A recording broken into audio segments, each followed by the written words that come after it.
হযরত আবু বকর রাদিয়াল্লাহু আনহুর বেটি আসমায়ে বয়ান করতরা যে রাসূলুল্লাহর জামানাত আমার ঘরে একদিন আইলা আমার মা এই তখন মুসলমান হইছেন না মুশরিক রইছেন। ফাস্তাফতাইতু রাসূলুল্লাহি সাল্লাল্লাহু আলাইহি ওয়াসাল্লাম, আমি বিষয়টা জানবার লাগি রাসূলুল্লাহর জিকাইলাম। কুলতু কিলা হইলাম, কাদিমাত আলাইয়া উম্মি ওয়া হিয়া রাগিবাতুন আফাসিল উম্মি, ইয়া রাসূলুল্লাহ আমার মা আমার কাছে আইছেন, তান খেয়াল কিছু অভাবর মাঝে আছেন, কিছু ফাইতা উইতা আমার কাছে। আমি এর লগে সিলা রহমে করতাম নি, তাই তো মুশরিক। কালা রাসূলুল্লাহ ফরমালেন, নাম সিলি উম্মাকে, ওয় সিলা রহমে করি। আর একদিন কোরআন শরীফের আয়াত পড়ছি মনে হয়, সূরা লুকমানের 2য় রুকুত। লুকমান রাদিয়াল্লাহু আনহুর নসিহত তান ছেলেরে করার ফাঁকে দিয়ে আল্লাহ তাআলা মা বাপ সম্পর্কে আমরা নসিহত করছি। এর মাঝে এই বিষয়টা আল্লাহ বয়ান ফরমাইছেন, ওয়া ইন জাহাদাকা আলা আন তুশরিকা বি মা লাইসা লাকা বিহি ইলম ফালা তুতিহুমা। হে মানব সন্তান শুনো, তোমার মা বাপ যদি মুশরিক হইন, কাফির হইন এবং তোমারে কুফরি করার কই দিন, ফালা তুতিহুমাতে কথা শুনিও না। কারণ কুফরি শিরিক করিলে তো আমার লগে আর তোমার সম্পর্ক থাকলো না। যদি ইলা করার কথা কইতে শুনিও না।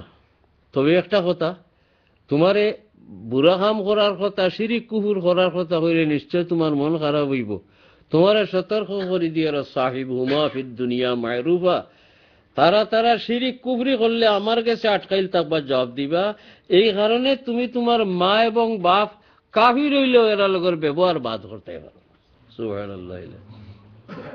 আমরা কেউ শিক্ষিত বিক্ষিত হইয়া কেউ মিয়াসা বইয়াও বাপ বেটা আবো কিমান নামাজ পড়ে না, ইলা আছে অনেক খলে খলে আমরা কাছে অনেকে কইন। আপনি বুঝাইতে চেষ্টা করতে, তাই বলিয়া বলে বেনমাজি তার বেগারি করতাম এখান করতে পারতেন।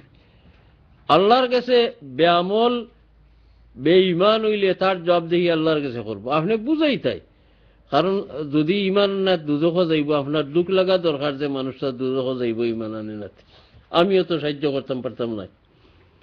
তবে রাগ করিয়া বা মন খারাপ করিয়া মা বাবার লগে বদসুলুকে করা যায় না। এখন কাফির মুশরিক মা বাবার লগে কাফির থাকা অবস্থাতেও যখন বদব্যবহার করা যায় না, তে আমরার মা বাপ যত অশিক্ষিত কুয়া, যত ব্যামল কুয়া, আখের মুমিন তো এরার লগে আমরার ব্যবহার বহুত ভালো রাখা উচিত, এতে কোনো সন্দেহ নেই। খাস করি আহলে ইলিমর তালাবা হলর খেয়াল সজাগ থাকার দরকার। হকলোর বাপ তো আমরা আলিম নাই, আমার মা আলিমা নাই, অতএব আমরা চিন্তা করার দরকার যে বাপ আলিমও কুয়া নাও কুয়া, মা আলিমও কুয়া নাও কুয়া, আমারে ফড়াত যাইতে না করো কুয়া, নমাজ পড়তে না করো কুয়া, আঙ্গাজ করি নমাজ তো আমি চারতাম নাই।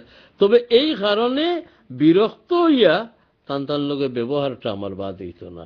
ও এক আয়াত আল্লাহ শিখাই দিলেস, وَإِنْ جَاهَدَاكَ عَلَىٰ أَن تُشْرِكَ بِي, যদি দুজনে চেষ্টা করেন আমার লগে তোমারে দিয়ে শিরিক করাইতা, ফালা তুতিহুমা, এই সময় মা বাবার কথা শুনিও না।